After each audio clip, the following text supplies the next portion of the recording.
Dune Awakening just got another major update. This brings a bunch of new balance changes and a ton of fixes. We also have a developer response with regards to all the hacking going on. It's gotten pretty crazy, including people insta-killing you when you're not even in a PvP zone out here in Haga Basin. But thankfully, this patch does address some things. It also gives a boost to the movement speed gains from the thrusters. If we look at the stats, they've now been increased to a 17.9 thrust rating for glide. No change to the assault ornithopter thrusters. This is to ensure that players opting to forgo the inventory in favor of the boost thruster will now have a speed advantage. My normal glide speed is 180 when I'm going horizontal, so what happens now when I use the booster? Yes, you can go 211.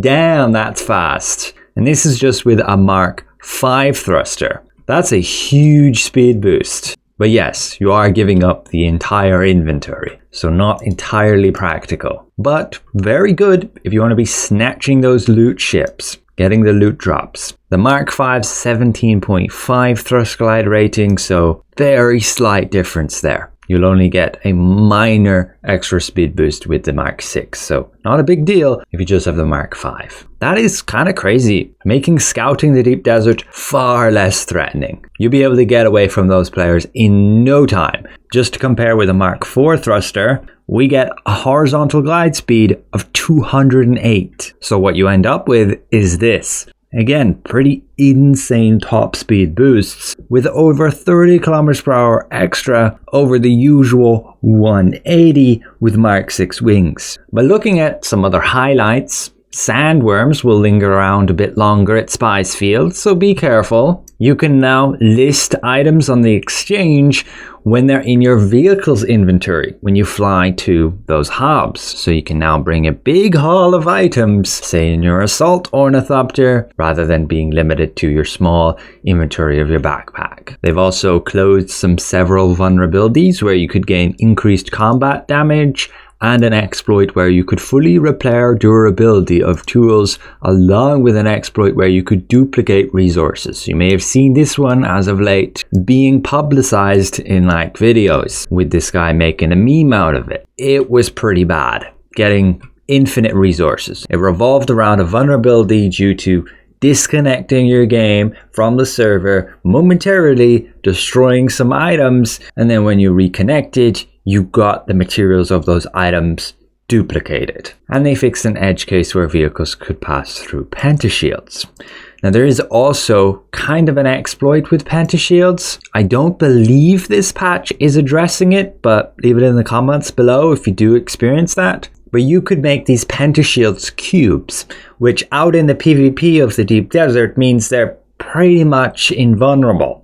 Nobody could access them because the sheer amount of hit points one of those panels has is far too much than it's realistic to get through. If you look at the hit points of a panel, it has 3,500, and that's just for one tile. So for every tile your pentashield covers, that's multiplied by the health, and then the entire shield has that amount of health no matter where you're aiming at it to try and destroy it. So kind of an exploit here in the deep desert, and the devs will be addressing it. As the community manager did state, it is something the team are aware of and it will be addressed. So if you're currently relying on a pentashield box cube to keep you safe, potentially it will just poof disappear at one point.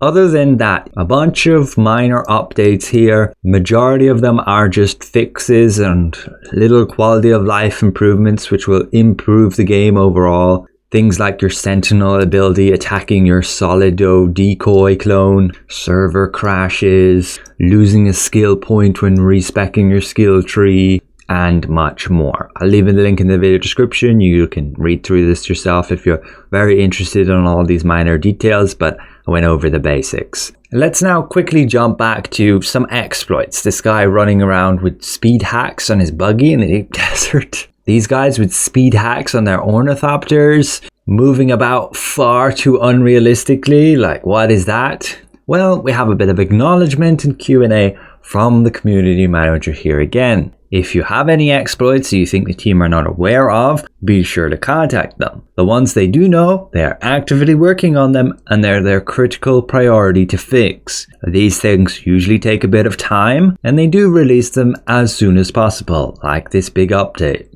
They are aware of the majority of the hacking issues, and again, it's their critical priority to get these fixed. It just takes a bit of time, and even then, they may apply a certain fix which will remedy one instance of hacking, but there will probably be just more ways that those bad actors can continue to ruin the fun for everybody. So overall, it's just a continued process, and there are different teams working on it. If you want to report an exploit or a hack, be sure to again contact them via the community team option.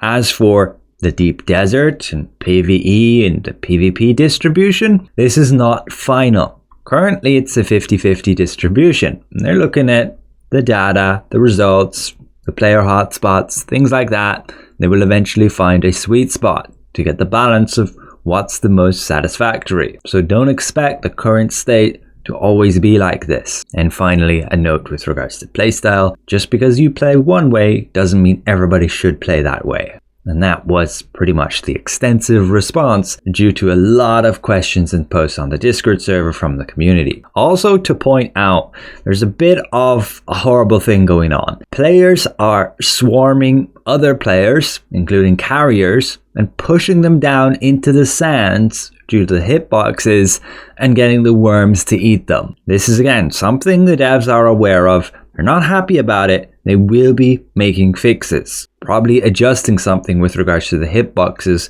so that you can't force somebody down to the ground and not let them, say, fly away. And yeah, with regards to them changing their standpoint on the Deep Desert, they got an immense amount of backlash when they stated they had no intention of increasing the Deep Desert PvE area, but they ended up double backing on that pretty quick. Overall, their results and stats do confirm that this does seem to be a pretty positive thing with regards to a lot more of the player base actually interacting with those areas in the Deep Desert. This was 6 a.m. in the morning after the Coriolis storm, and there's already, look at how many more bases there are. So there are definitely positives to that change. Again, I'll leave a link in the video description. You can access all the patch notes here, read through them for yourselves if you wish. But yes, the majority are just quest fixes, minor quality of life improvements, nothing major yet, like deposit all water, renaming storage. Those unfortunately will have to wait for a little bit longer. Mainly just an update to fix critical issues. So thank you for watching. A special thank you to the extra support of my channel members, and we'll see you guys around. Goodbye for now.